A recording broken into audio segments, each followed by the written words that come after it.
हर कोई स्टूडेंट चाहता है पढ़ाई में तेज बनना। कुछ स्टूडेंट ऐसे होते हैं जो अन्य स्टूडेंट से पीछे रह जाते हैं। जैसे जैसे एग्जाम का समय नजदीक आता है वैसे वैसे पढ़ाई को ज्यादा से ज्यादा समय देने की जरूरत होती है, क्योंकि कम समय होने के कारण पूरा सिलेबस दोहराना होता है। यदि कोई student police, army, SSC, bank, teaching या फिर आईएएस जैसी प्रतियोगी परीक्षाओं की तैयारी कर रहा है तो उसे अधिक सिलेबस होने के कारण ज्यादा घंटे पढ़ाई करनी होती है, जिसके कारण कुछ स्टूडेंट तनाव महसूस करने लगते हैं और पढ़ने से उनका ध्यान हट जाता है। देखो, यदि आप खूब मेहनत से पढ़ाई करते हैं और पूरा जी जान लगाकर पढ़ते हैं, फिर भी आप पढ़ाई में तेज नहीं हो पा रहे हैं, यानी आप दूसरे स्टूडेंट से पिछड़ते जा रहे हैं, तो आप कुछ गलतियां जरूर कर रहे हैं जिन्हें आप समझ नहीं पा रहे हो। बस यदि यह पता चल जाए तो आप भी एक एवरेज स्टूडेंट से टॉपर स्टूडेंट बन सकते हो। देखो, आप चाहे बोर्ड एग्जाम देने वाले हो या कोई प्रतियोगी परीक्षा देने वाले हो, और यदि आपको पढ़ाई में एवरेज से तेज बनना है तो आपको अपने पढ़ाई करने के तरीकों को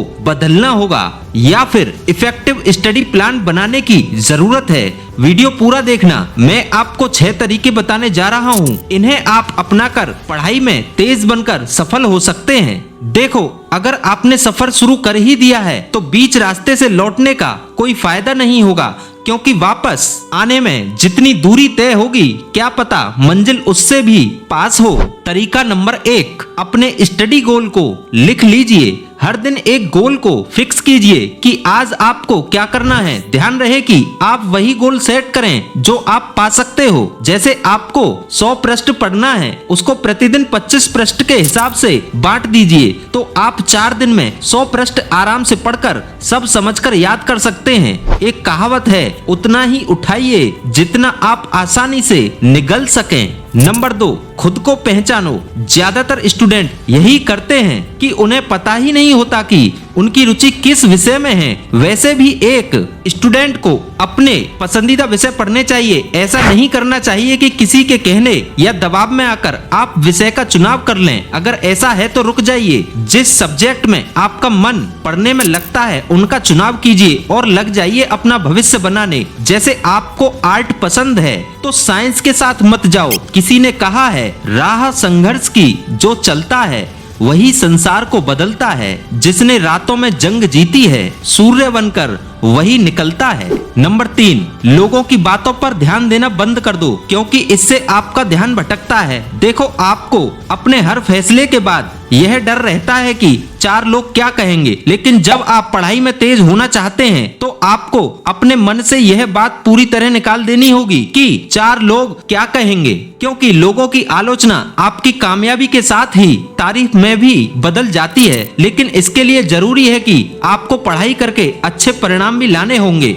नंबर 4, हर कॉन्सेप्ट को अच्छे से समझो। हमेशा पढ़ते समय यह बात याद रखो कि आपको रटना नहीं है, बल्कि हर एक सब्जेक्ट के बेसिक्स को और उसमें मौजूद हर एक कॉन्सेप्ट को बारीकी से समझना है। ऐसा करने से आपको पढ़ा हुआ याद रहेगा और ऐसा रेगुलर करने से आप पढ़ाई में तेज बन जाओगे। एक उदाहरण से समझो। जैसे आपको याद करना है भूगोल विषय में कि कच्छ की खाड़ी और खंबात की खाड़ी के बीच का हिस्सा क्या कहलाता है, तो इसके लिए आप प्यारे देश भारत का पश्चिमी तट वाला मैप 2 या 3 बार देख लोगे तो इसे कभी नहीं भूल सकते हो। और आप सभी सब्जेक्ट के कंसेप्ट को अच्छे से समझने के लिए इंटरनेट का इस्तेमाल कर सकते हो। आपको स्कूल कॉलेज में जो पढ़ाया जा रहा है उसी से रिलेटेड वीडियो देख सकते हो। कुछ नया सीखने को जरूर मिलता है, जिससे आप दूसरे स्टूडेंट से बेहतर बनते रहोगे। नंबर 5, प्रीवियस ईयर पेपर और प्रैक्टिस पेपर हल करें। पढ़ाई में तेज बनने के लिए अपने सिलेबस से संबंधित प्रैक्टिस पेपर हल करते रहें। जब आप इन्हें हल करेंगे तो आपको समझ आएगा कि आप कितना पढ़ चुके हैं और अभी क्या कमी रह गई है। मैं कहूँ तो आप प्रैक्टिस पेपर से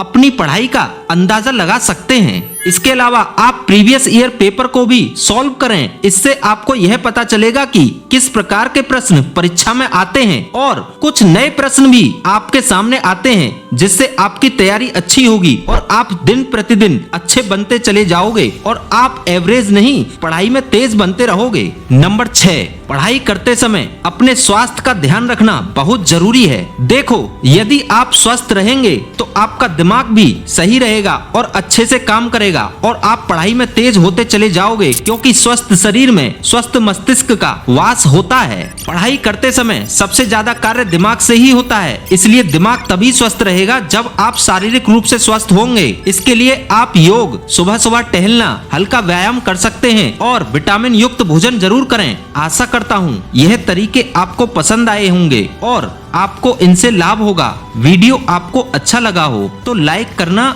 और एक कमेंट करना। धन्यवाद। जय हिंद।